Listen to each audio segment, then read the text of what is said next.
Livro Ouse Pedir Mais, capítulo 23. Explorando formas perigosas de oração e meditação. Reconheça o falso reavivamento, parte 3. Quando alguém quer aprender a reconhecer uma falsificação, em vez de dedicar a atenção ao que é falso, concentra-se no verdadeiro.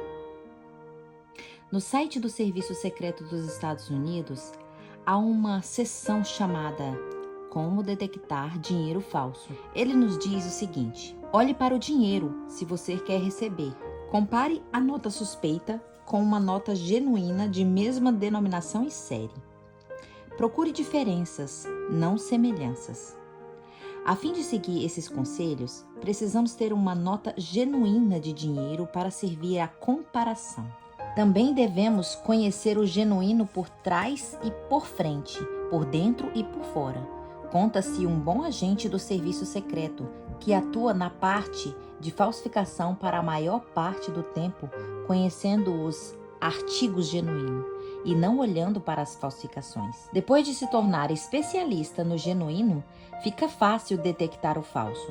Por isso é tão importante nos alicerçarmos e fundamentarmos na palavra de Deus, pois ela é o nosso padrão, nosso detector de falsificações. Se aquilo que estamos fazendo ou ouvindo não se encaixa com a genuína palavra de Deus, algo está muito errado. Reconheça os verdadeiros perigos do movimento e a formação espiritual. Muitos se perguntam hoje: por que esse barulho todo com a formação espiritual? Todos nós não precisamos mesmo de alguma experiência mais profunda com Deus? Para muitos, o conceito de formação espiritual é inofensivo e até positivo. Trata de um termo com definição não muito específica que pode significar crescimento e maturidade ou qualquer coisa espiritual. Alguns têm usado o conceito simplesmente para ajudar outros a reconhecer a própria necessidade de promover crescimento e transformação espiritual mais profundos. Logo, o termo significa coisas diferentes. Depende de quem está usando. Em resposta à pergunta, o conceito de formação espiritual é bíblico. Max Fillen escreveu: se definirmos formação espiritual como ser formado à imagem de Cristo enquanto meditamos na palavra de Deus, buscá-lo em oração e abrir a mente ao poder transformador do Espírito Santo, certamente é. O apóstolo Paulo admoestou os cristãos de Roma: não vos conformeis com este século, mas transformai-vos pela renovação da mente. Romanos 12, 2. A fim de compreender a seriedade do assunto que temos em mãos, devemos ir um pouco mais fundo. Embora algumas práticas de formação espiritual estejam acontecendo desde a Idade Média, a expressão formação espiritual surgiu com um sistema de exercício espiritual ou disciplinas inventados em 1548 por Inácio de Loyola, o fundador católico da Ordem dos Jesuítas. Todas essas disciplinas espirituais giram em torno de avaliação dos próprios sentimentos e dos reconhecimentos da voz interior divina. Os exercícios tinham o objetivo de ensinar aos jovens jesuítas em um estudo para os sacerdócios como sujeitar a sua própria mente à de seu superior. O superior recebia o título de diretor espiritual. Embora isso possa parecer pastoreio espiritual inocente, na realidade, se trata de colocar outra pessoa no controle espiritual. Na verdade, diz respeito ao controle da mente. Embora o mentoreamento espiritual seja incentivado na Bíblia, essa diretoria espiritual não está de acordo com o padrão das Escrituras. Não é fácil reconhecer à primeira vista, pois encontramos aqui a verdade e o erro ministrados de maneiras muito sutis. Embora pareçam se dedicar à grande glória de Deus, aparentemente nobres em vários aspectos, os jesuítas fazem 3 votos: de pobreza, de castidade e de obediência. O que muitos não sabem é que a Ordem dos Jesuítas foi originalmente fundada com o único objetivo de assegurar a riqueza e o poder para derrubar o protestantismo e a reestabelecer o papado. E eles fazem o seu trabalho muito bem. Nos primeiros anos, eram conhecidos pela crueldade aberta contra aqueles que se apunham às tradições da Igreja Católica, sobretudo os que tentavam seguir doutrinas puramente bíblicas. Um historiador cristão escreveu: por professar uma fé contrária aos ensinos da Igreja de Roma, a história registra o martírio de mais de 100 milhões de pessoas. 1 milhão de valdenses e albigenses, protestantes suíços e franceses, pereceram durante uma cruzada proclamada pelo Papa Inocêncio III em 1208. A partir da fundação da Ordem Jesuíta de 1540 a 1580, 900 mil foram destruídos. 150 mil foram mortos pela Inquisição em 30 anos. Nos 38 anos após o edito de Carlos V, contra os protestantes, 50 mil pessoas foram enforcadas, decapitadas ou queimadas vivas por heresias. Outros 18 mil pereceram durante a administração do Duque de Alva em 5 anos e meio. Um dos aspectos mais perigosos dos movimentos de formação espiritual é que muitos dos seus exercícios espirituais estão enraizados na ousada espiritualidade panteístas dos jesuítas. O panteísmo é uma cosmovisão baseada na crença de que Deus está em todas as coisas. Em outras palavras, não existe Deus pessoal distinto, mas Ele está em tudo, nas pedras, nos girinos, nas árvores e até mesmo nos seres humanos, inclusive naqueles que blasfemam o seu nome. Por motivos óbvios, os defensores do movimento de formação espiritual costumam minimizar, ignorar ou dar motivo para desconsiderar o panteísmo e os miticismos abertos. No entanto, o fundamento falso sobre o qual esse movimento popular é baseado permanece o mesmo. Essa filosofia são enganosas e sutis. São enganosas porque a crença-chave é que Jesus e a sua plenitude pode ser encontrada em cada ser humano e em todas as criaturas em qualquer lugar. Além de tal crença ser completamente antibíblica, ela consiste em uma contrafação de obra do Espírito Santo em nossa vida. Em vez de dirigir as nossas mentes para ver Cristo como nosso intercessor no santuário celestial, onde a Bíblia diz que está a sua presença física, não de dentro de nós, em vez de nos inspirar a orar a Cristo por meio do Espírito Santo, que vive dentro de nós, contanto que obedecemos a Deus, ver Atos 5:32, as pessoas são levadas a pensar que podem estar na presença real de Cristo quando quiserem, comunicando-se com Ele diretamente por meio de práticas de aquietação na mente, como a oração contemplativa, a oração centrante, os labirintos de oração e as fantasias guiadas, e assim por diante. Ciente de que isso aconteceria, Ellen White disse: as advertências da palavra de Deus com respeito aos perigos que rodeiam a igreja cristã pertencem a nós hoje. Como nos dias dos apóstolos, os homens procuravam destruir a fé nas escrituras pelas tradições e filosofias. Assim, hoje, pelos aprazíveis sentimentos da alta crítica, evolução, espiritismo, teosofia e panteísmo, o inimigo da justiça está procurando levar as pessoas para os caminhos proibidos. Por causa dos perigos de filosofia panteísta, conseguimos entender melhor por Ellen White e outros pioneiros adventistas que se preocuparam tanto com o livro de Dr. J.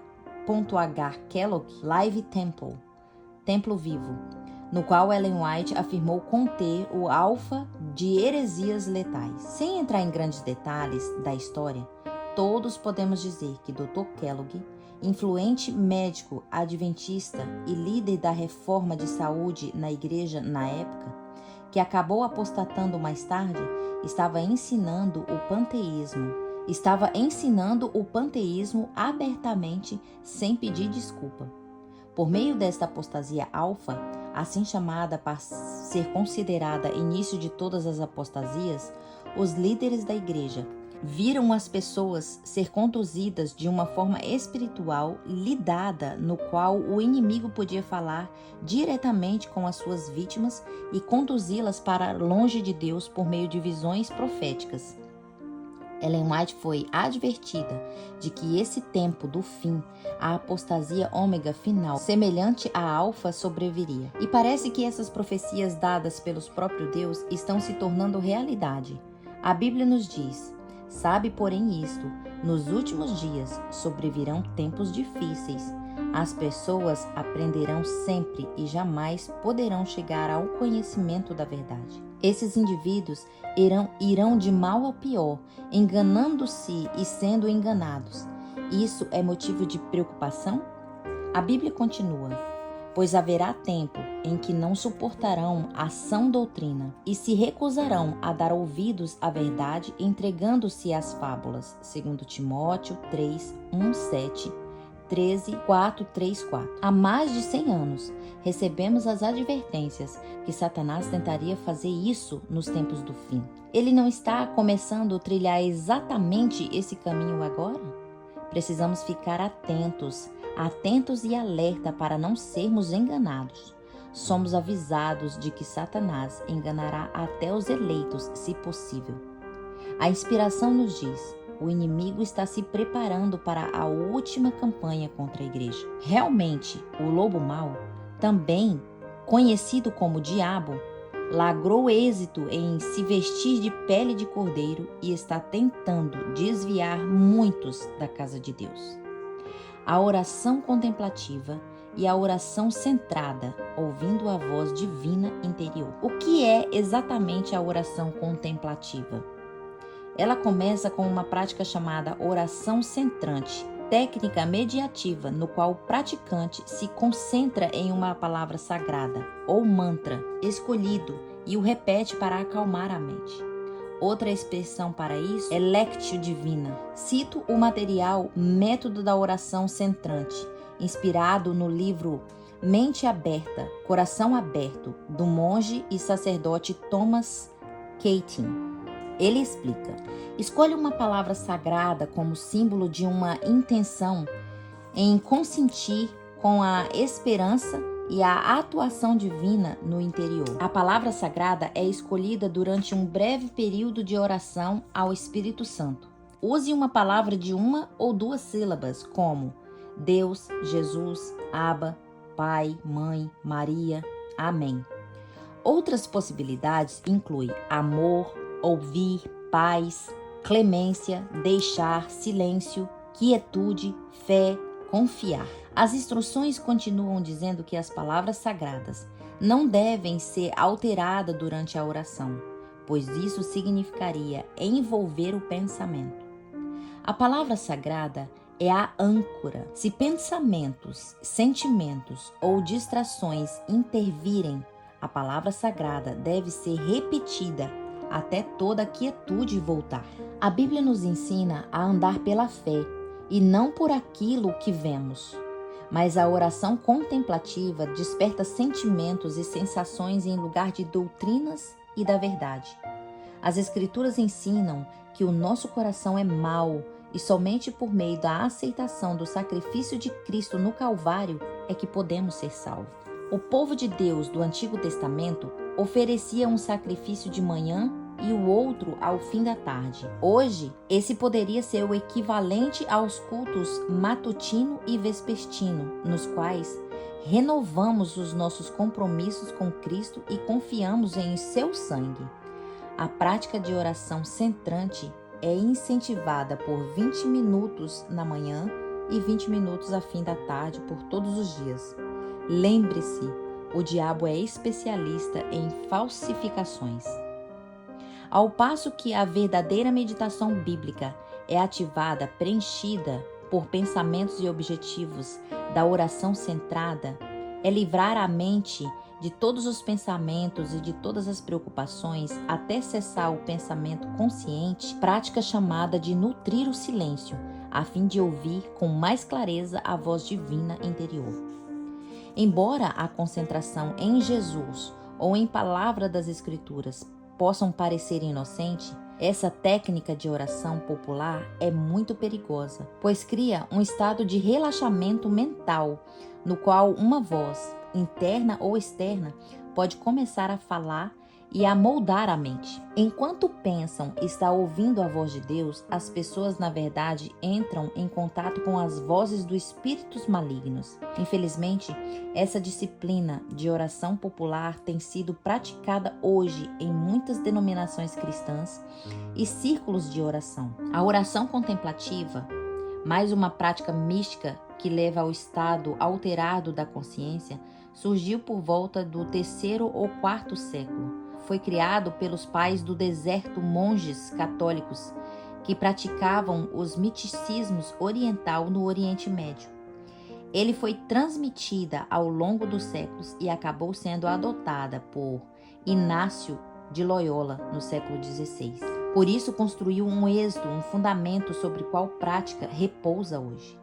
Embora os defensores cristãos costumam negar, é apenas mais uma forma de auto-hipnose paralela a métodos populares de meditação, bem como muitas práticas do Zen, budismos, hinduísmo e ocultismo.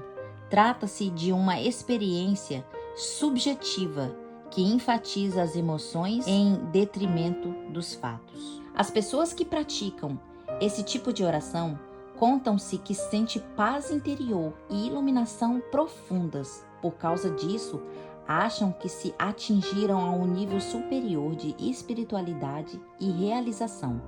Contudo, não é o nível superior de Deus, nem a paz de Deus.